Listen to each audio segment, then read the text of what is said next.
राजस्थान में 3 सीटों पर उपचुनाव हो रहे हैं और इसमें सबकी सबसे बड़ी नज़रें सुजानगढ़ विधानसभा क्षेत्र में है और काफ़ी गरमाई हुई राजनीति यहाँ पर कही जा सकती है। खासतौर से इस समय जो सुजानगढ़ क्षेत्र की राजनीति है या राजस्थान की 3 उपचुनाव की राजनीति अगर की जाए तो एक नेता पर बहुत ज़्यादा केंद्रित कर रही है और वो है गोविंद सिंह जी डोटासरा, शिक्षा मंत्री राजस्थान सरकार और कांग्रेस के प्रदेशाध्यक्ष। और उनका एक जो नारा है वो ट्रेड कर है। आज सुजानगढ़ में 4 केंद्रीय मंत्री थे और उस सभा में भी नाथी का बाड़ा काफ़ी चर्चा में रहा था और ये शब्द मंत्री जी के हैं। मैं उनसे बातचीत करना चाहूँगा। सर, बहुत बहुत स्वागत आपका। काफ़ी आपका जो एक नारा है, जो आपका एक शब्द है, वो काफ़ी ट्रेंड कर रहा है, इसमें क्या कहेंगे? ये खाला का बाड़ा राजेंद्र जी राठौड़ वाला ट्रेंड नहीं कर रहा है क्या? खाला का बाड़ा राजेंद्र जी राठौड़ साहब ठाकुर साहब के लिए कह रहे थे, क्योंकि वो आए हैं बाहर से, हम लोग तो यहीं के अपने हैं, इसलिए खाला का बाड़ा नहीं है। किसानों ने दिखा दी ना उनकी औकात कि आपने 3 काले कानून हमारे ऊपर क्यों ला दे जब हमने मांग नहीं की। वहाँ पर देखा आपने जो सिंधिया जी आए थे तो क्यों बुलाया गया सिंधिया जी को? आपको पता है बीजेपी अपने ही बड़े नेताओं का अपमान करने के लिए उसी के परिवार के लोगों को बुला रही है। वहाँ पर महाराणा प्रताप के जो चित्र है उसको कदमों में रखने वाली भारतीय जनता पार्टी किस मुंह से वोट मांग रही है राजसमंद में और शारदा में? और यहाँ पर राजेंद्र राठौड़ साहब का सबको पता नहीं है क्या? खेमाराम जी को 12 महीने मंत्री नहीं बनने दिया। कौन थे वो लोग? जब मंत्री थे तो हराने का काम किया। कौन थे वो लोग? आज सतीश पूनिया जी बढ़ बढ़ के बातें कर रहे हैं। सतीश पूनिया जी को पूछो कि इस 2.5 साल में आपने प्रतिपक्ष के तौर पे किया क्या है? केवल मैं मुख्यमंत्री बनूं, चुनी हुई सरकार को गिराऊं, मैं मुख्यमंत्री बनूं। राजेंद्र राठौड़ ने कल आरोप लगाया कि दोनों शिक्षा मंत्री सुजानगढ़ में डटे हुए हैं और कर्मचारियों और शिक्षकों को धमका रहे हैं वोटिंग के लिए। आपको कोई मिला हो तो मेरे पास ले आइए। आपको कोई मिला क्या? आप तो मीडिया के लोग हैं, सबकी सुनते हैं, सबको पूछते हैं। वो वीडियो भी लोग कहने वाला कोई मिला? कोई टीचर मिला आपको?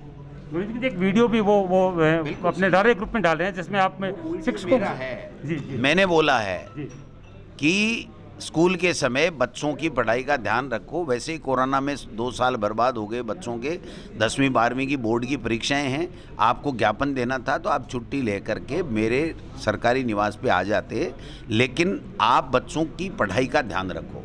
शिक्षकों की समस्याओं का समाधान मैंने 2.5 साल में किया भी है और एक भी ऐसा शिक्षक संगठन नहीं है जो ये कहे कि हमारी समस्याओं को सुना नहीं गया या समझा नहीं गया या समाधान नहीं किया। और अब मैं शिक्षा मंत्री के बतौर ये कह रहा हूँ कि मैं गिरदावरी भी कराऊंगा, इन शिक्षक संगठनों से बात भी करूंगा। ये कैसे किस तरीके से शिक्षक संगठन अपनी बात कर सकते हैं, कैसे इनको साल में 2 बार 3 बार ब्लॉक, डिस्ट्रिक्ट और स्टेट लेवल के ऊपर कैसे इनकी समस्याओं की बात कर सकते हैं। मैं तो शिक्षक के घर में जन्मा हूँ, मेरे पिताजी शिक्षक हैं, मेरे खून में शिक्षक का खून है, तो मैं तो शिक्षक का सम्मान करता हूँ। लेकिन इनके पास कोई मुद्दे नहीं है। ये तो बताएं 7 साल में मोदी जी ने क्या किया। ये तो बताएं वसुंधरा जी को आप कोप भवन में क्यों भेज दिया। ये तो बताएं भाई ये सरकार, चुनी हुई सरकार को क्यों गिराना चाह रहे थे, ये बताना चाहिए इनको। ये बता नहीं रहे और खाला का बाड़ा समझ रहे आ जाते हैं दिल्ली से। और स्मृति ईरानी जी नहीं आई तो वरना तो पता नहीं कितने काले झंडे दिखाते लोग, किसान क्या करते हैं उनके साथ। सर, वीडियो में एक शब्द है, आपने कहा है कि आपको शिक्षक बना किसने दिया? नेताओं को तो पब्लिक बनाती है। नेताओं को पब्लिक बनाती है, शिक्षक बच्चे को पढ़ाने के लिए बनाया जाता है, न कि शिक्षक अपनी ही मांगों को लिए पर्ची लिए घूमता फिरे नेताओं के। इसलिए शिक्षक नहीं बनाया जाता। उसका एक तरीका होता है कि वो बाकायदा शिक्षक संगठन हो चाहे व्यक्तिगत शिक्षक हो, वो जब भी मंत्री मिलता हो, सुबह 8 से लेकर 11 बजे तक मैं जयपुर में मिलता हूँ, वो आए, अपनी बात करे, उनकी समस्याओं का समाधान करे। हम जब बुलाएं तब आए। पुरानी पेंशन पद्धति 2004 में मनमोहन सिंह जी के समय लागू हो गई थी, उसको वो परिवर्तन कराना चाह रहे थे। तो क्या इमरजेंसी थी क्या? वो कोई इमरजेंसी नहीं थी। बच्चे की परीक्षा इमरजेंसी थी कोरोना के अंदर। तो बात को देखना पड़ेगा। दूसरी चीज़, जो चिट्ठी लेके आए थे उसमें से एक भी पदाधिकारी साथ में नहीं था। तो कोई भी आदमी किसी संगठन की पर्ची फोटोकॉपी करा करके, और कोई टीचर अगर बिना छुट्टी लिए आ जाएगा क्या? और छुट्टी लेके आए तो मैंने चाय भी पिलाई, बाकायदा सम्मान भी दिया और उनको विदा भी किया। भाई कोई बात नहीं, आप छुट्टी लेके आए, लेकिन परीक्षा के समय आपको ये मांग लेकर के आने की आवश्यकता नहीं थी। आप जब भी परीक्षा खत्म हो जाती या संडे का दिन होता तो आप मेरे दरवाजे आते, हम समस्या को सुनेंगे।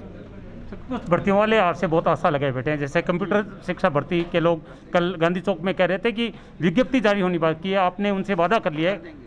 कर देंगे। और इसके अलावा व्याख्याता भर्ती 2018 बन चुका है कंप्यूटर शिक्षक का, उसकी भर्ती भी हम जल्दी निकाल देंगे। 31,000 की डेट हमने दे रखी है रीट की, वो भी करेंगे। अन्य भर्तियां भी निकालनी पड़ेगी तो निकालेंगे। और जो कोर्ट में अटकी हुई भर्तियां हैं उनकी भी मैंने 2 मीटिंगें तो कर ली है और मुख्यमंत्री जी से एक फाइनल मीटिंग करना है। अगर ज़रूरत पड़ी तो हमको एसएलपी वापस लेनी पड़ी तो एसएलपी भी लेंगे, उन बच्चों को भी नौकरी देंगे। हम मोदी जी की तरह झूठे थोड़ी हैं जो 2 करोड़ लोगों को रोज़गार दे देंगे, रेलवे की एक वैकेंसी 7 साल में नहीं निकाली। हम वो लोग हैं जो बात करते हैं उसके ऊपर टिकते भी हैं और काम भी करते हैं।